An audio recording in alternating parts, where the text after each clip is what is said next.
It's now my privilege to present to you a man from Goa, the author of Jerigonza, the former mayor of this beautiful town of Lisbon, a progressive, visionary and a determined leader who showed Lisbon, Portugal and Europe the path from austerity to social reform. A true European leader, one of our leaders, the Secretary General of the Portuguese Socialist Party, the Prime Minister of Portugal, Mr. Antonio Costa.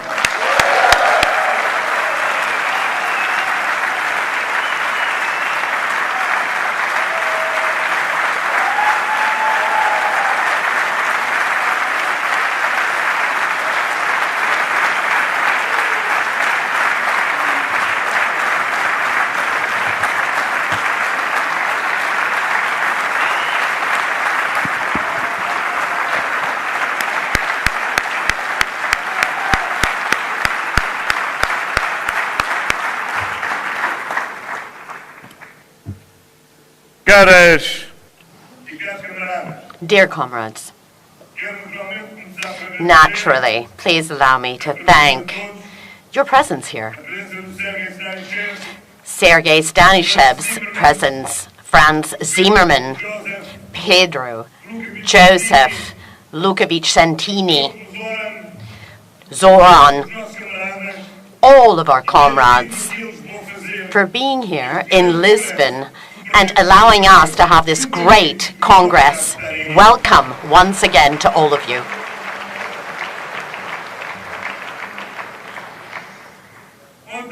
Yesterday, we celebrated 48 years of one of the most emotional moments that my generation lived. And it was when a great social democrat, Willy Brandt, was actually in Poland, in Warsaw, in a ghetto in Warsaw, and he got on his knees, and in this gesture, he sealed peace, and he opened Europe to a united Europe that today, happily, we are.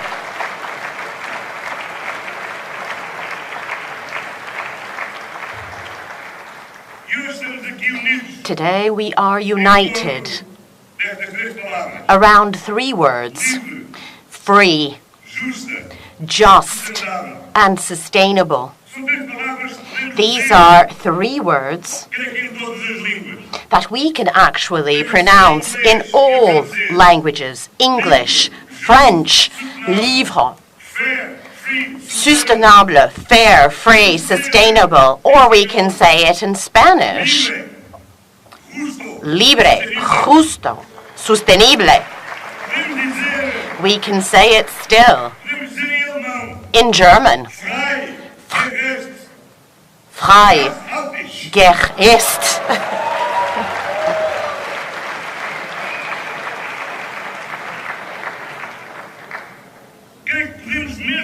And we can even say it in Swedish: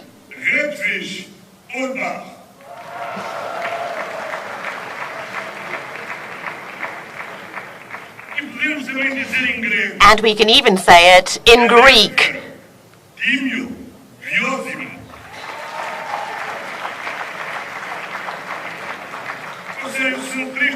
and so these are three words that mean three concepts, three values that unite all of the socialist family in Europe, from north to south, from east to west, all of us together around these three words: for freedom, for justice, and for sustainability, environmental sustainability.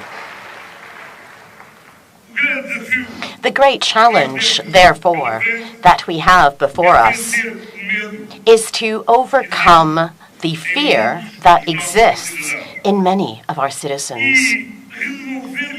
And we need to give them the confidence that it is with Europe and the Social Democrats that we can actually meet their expectations and respond to their needs, because the truth is only one, that there is no challenge, there is no fear, anxiety that can obviously affect the confidence of our citizens, because we can resolve this with the European Union. Irregardless of the size of a country, irregardless of how powerful a country is, together we will always be stronger than one.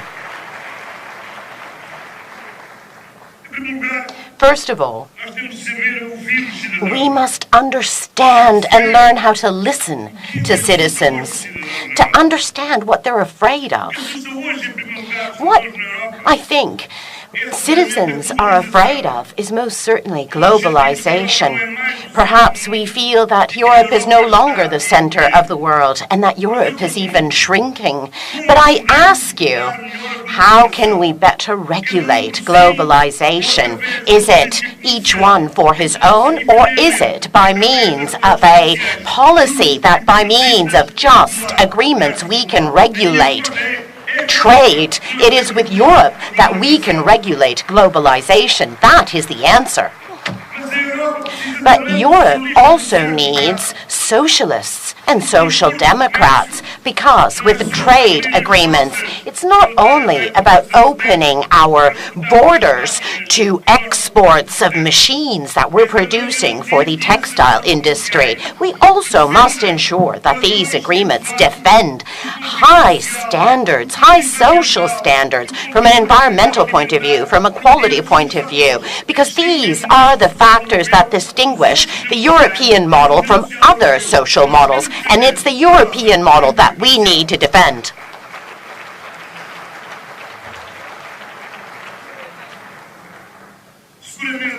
Surely, Europeans feel fear because their external borders demonstrate to be sometimes suffering great fragility. But how are we going to resolve this? Are we going to increase the NATO pillars? Again, even in defense, together we can do much more. We can do much more to defend the peace, not only by reinforcing military means, but by defending democracy, defending human rights, defending development. These are the great factors of stability around our borders.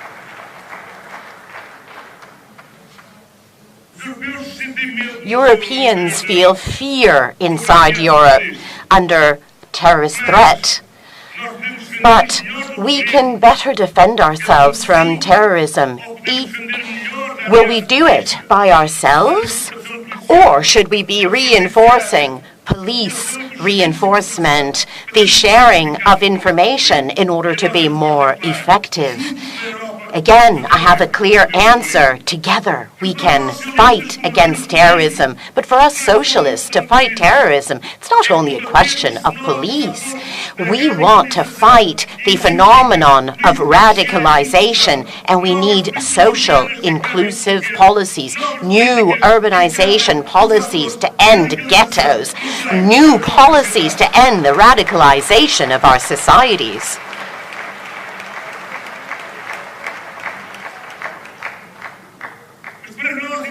And for us to integrate, this does not mean that we're going to give in to multiculturalism as if there were no superior values, universal values that have to do with the dignity of a human being and can never be sacrificed.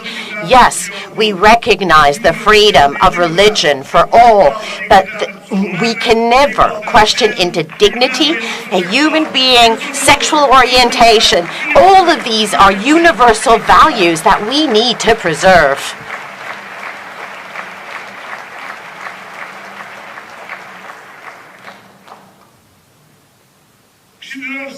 Citizens are worried with climate change. They know that, of course, this may actually put into question the existence of the human species. We need a new paradigm. And for us to have a new mobility paradigm or an energy paradigm, as Eliu de Groot actually mentioned, we cannot present the invoice to the most vulnerable classes of our society. And this is why we socialists will make a difference, as we have in Portugal.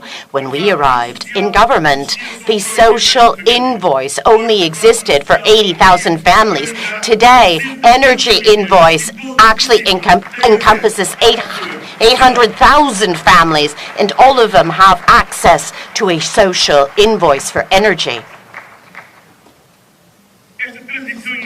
This energetic transition, this transition towards a digital society, generates anguish amongst people. They worry about the future of their employment. Many of our workers have doubts. They still are quite uncertain. Will they be substituted by robots? How will they work with new technologies, for instance, that they've never learned? Well, the answer that we have is that progress cannot be stopped, but it is together under a European framework that we have the best conditions to impose the social pillars of European Union. We will invest in education. We will invest in adult education, in lifelong training. We will invest in technological training, because together we can do more, and together we can manage this transition where everyone has a role to play and no one will be left behind. And yes, people are afraid because they see social cohesion disappearing, because they see that the social model that our political family constructed along the 20th century, many times in partnership with Christian Democrats, is being threatened. Firstly, because the Christian Democrats disappeared and have been replaced by neoliberal orthodoxy.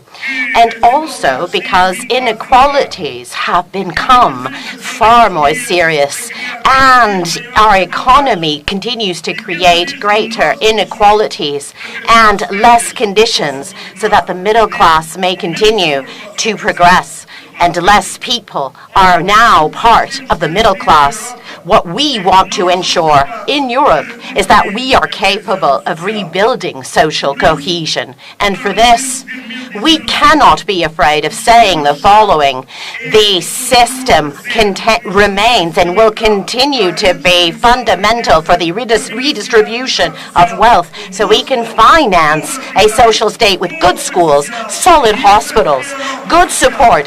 This is the social Europe that we want.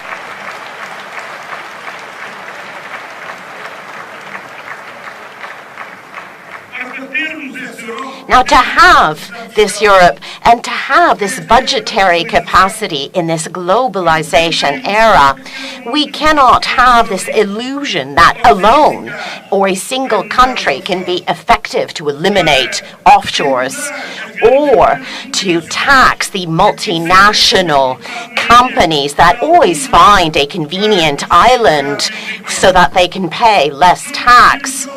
Alone, we cannot tax this new economy that is actually happening in a digital space that we've all heard of.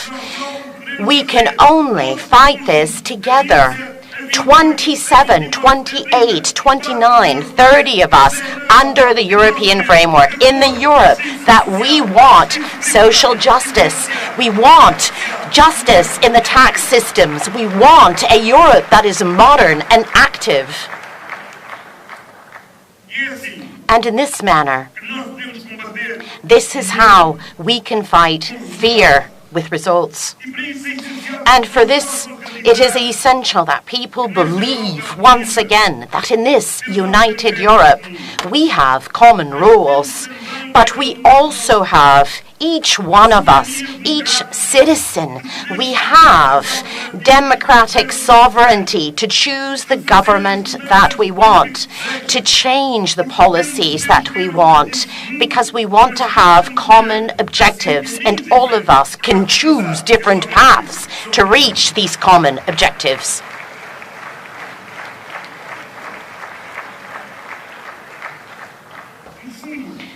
And so it's like a family.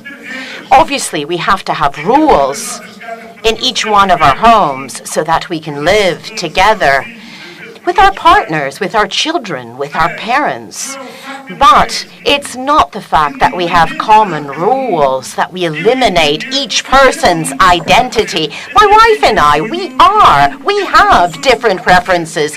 My son, our children, they are all individuals. This does not mean that we cannot live together, that we don't want to live together, and that we cannot share common rules. And Europe is a family where we live together individually.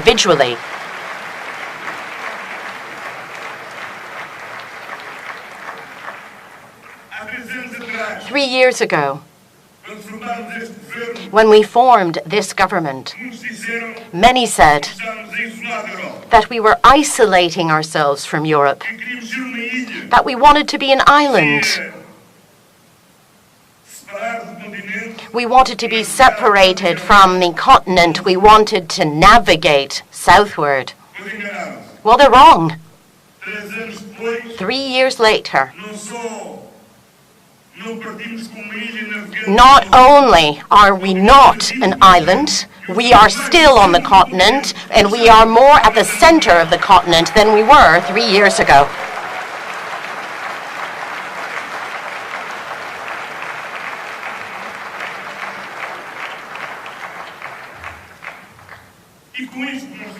And with this, we demonstrated that, in fact, it is possible to turn the austerity page without leaving the euro. And at the beginning, people were saying no. Some were telling us, look, you have to leave the euro if you want to get rid of austerity. Or others would say, if you want to stay in the euro, then you must sacrifice yourselves, accept austerity.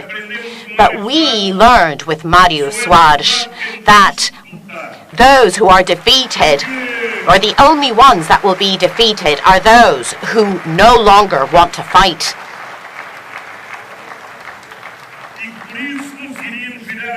And this is why we were capable of turning the page of austerity. We stayed in the euro, we're stronger in the eurozone.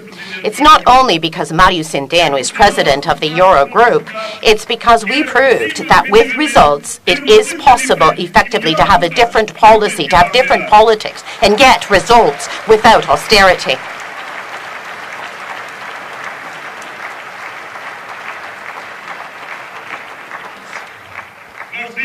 Here, we have the lowest deficit.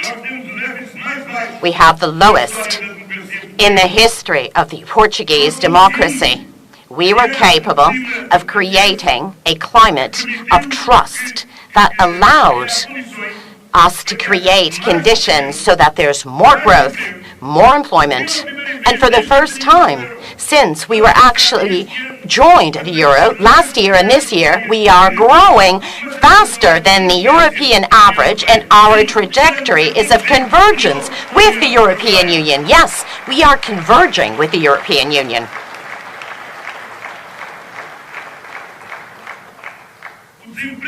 Unemployment decreased. And we are the country in the European Union where the unemployment has decreased the most in the last 3 years.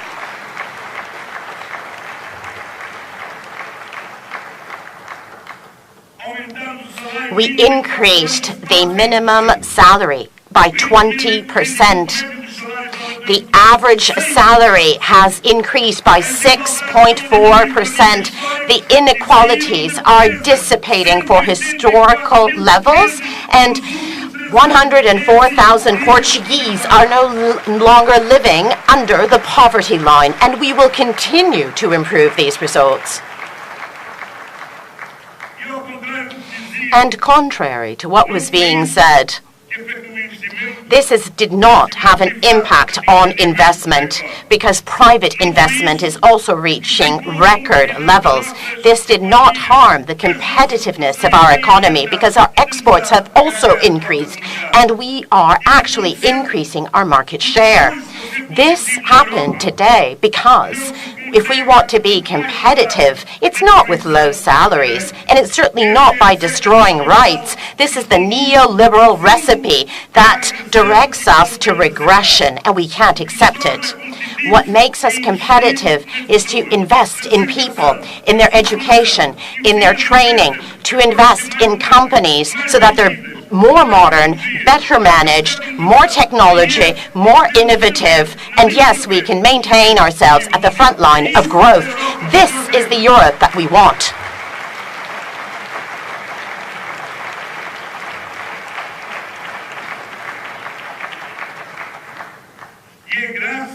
And it's thanks to this policy that even this month we're going to pay the last tranche of the debt that we have to the IMF, releasing Portugal definitely from the IMF's program.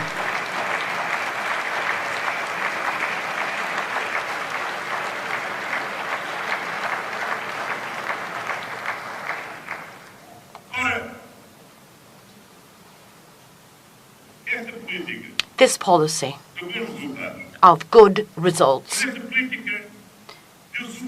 this policy allowed for sound results with respect to the quality of our democracy and with respect mainly to the confidence of Portuguese in the European Union. From 2013 until today, confidence in democratic institutions in Portugal increased from 15% to 75%. The Portuguese believe in democratic institutions. But they also believe in Europe because in 2013, only 24% of the Portuguese trusted in Europe, and today 57% trust Europe. And we're the second country in the European Union that obviously believes in the European Union and in the future of Europe.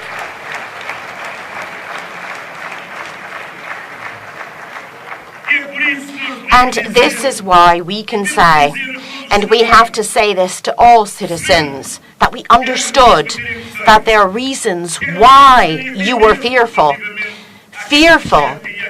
of what you lived and perhaps fearful of the future. But the answer to fear is not to close our borders. It is not to get rid of foreigners. The response to fear is not to be distrustful of others. The response to fear is not to get out of the European Union. The response is to have a European Union that is socially democratic, that has values and can respond daily to the needs of our citizens.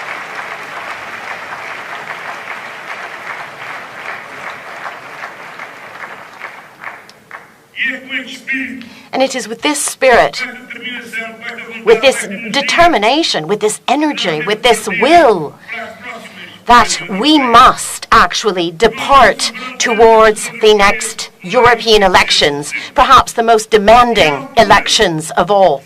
The time has come for us to remember our founding fathers, those who built the European Union in a destroyed Europe by war, those who dreamed a European Union as an essential step so that the Berlin Wall could be broken down and Eastern European countries could have freedom and be part of our union. Those such as Mário Soares or Felipe González, who understood in the 80s that to be part of the European Union is much more than just being part of a single market or a single currency that still did not exist at the time. European Union is a fundamental guarantee that after decades of dictatorship, democracy is freedom. Freedom is positive in Portugal and in Spain.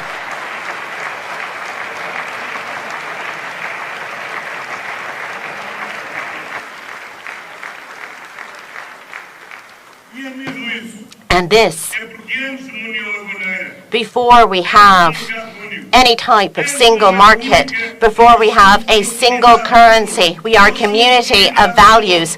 We are a community, and it's on these values that we have to build the Europe of future.